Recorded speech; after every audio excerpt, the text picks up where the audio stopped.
สวัสดีพ่อแม่พี่น้องทุกคนเนาะดีตอนรับเข้าสู่ช่องตาตาชาแนลวันนี้จะพาทุกคนมาหาปลาใส่เบ็ดสิทธ์เนาะว่าจะเป็นอะไรแบบตามบ่าตามมาเลยเนาะทุกคนนะเบิ่งมาชมกันเลยปลาวันนี้มาหาปลาเนาะใส่เบ็ดแกงเบ็ดแกงปลาสูตรเนาะ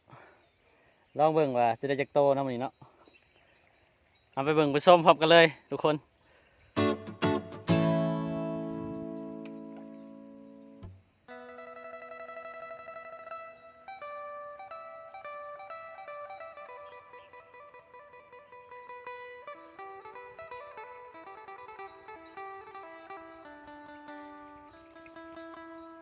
ดูได้แล้วครับ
ใส่บุดแดงเป็นเหยื่อเนาะ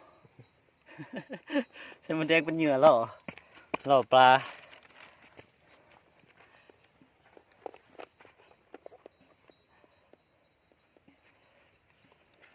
ใส่ไข่เป็นบ่เนี่ย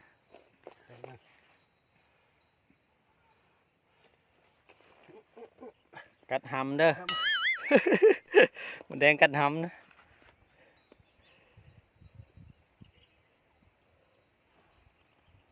จับเลยมานะจะเกาหำเลย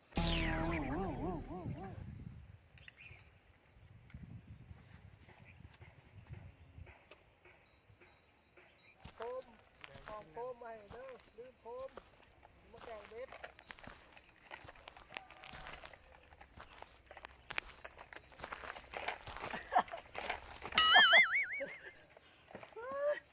ลาด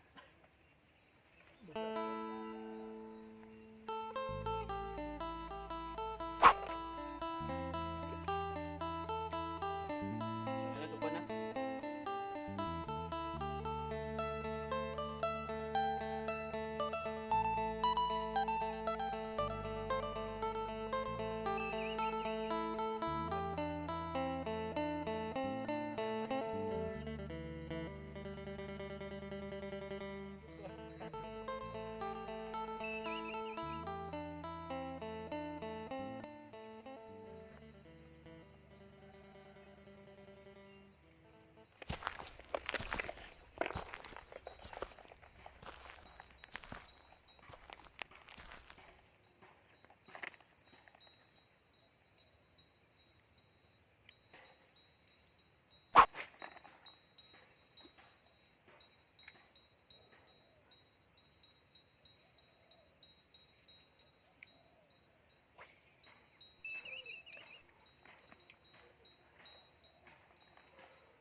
ก็เห็นนี่แม่ นี่หมัดไว้อยู่ไหน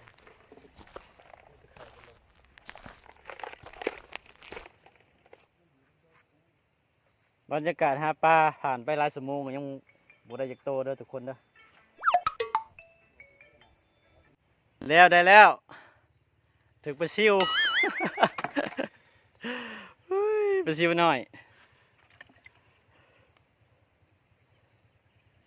ได้แล้ว1 ตัวทุกคน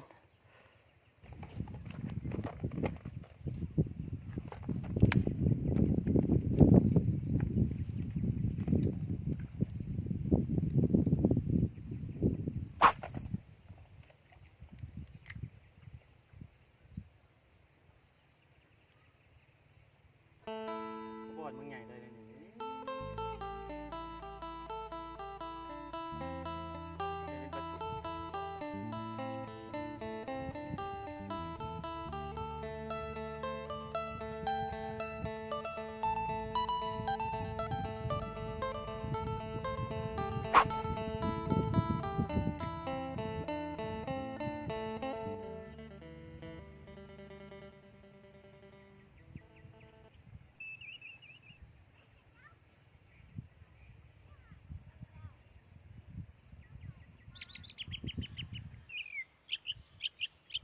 3 เซนคือปลายังเนาะ3 เซน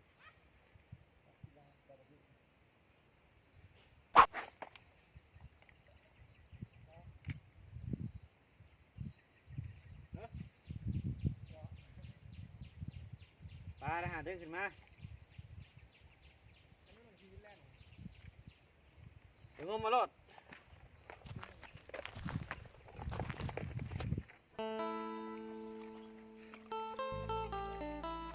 โอ้ยเงานี้ก็ไม่ใส่วะ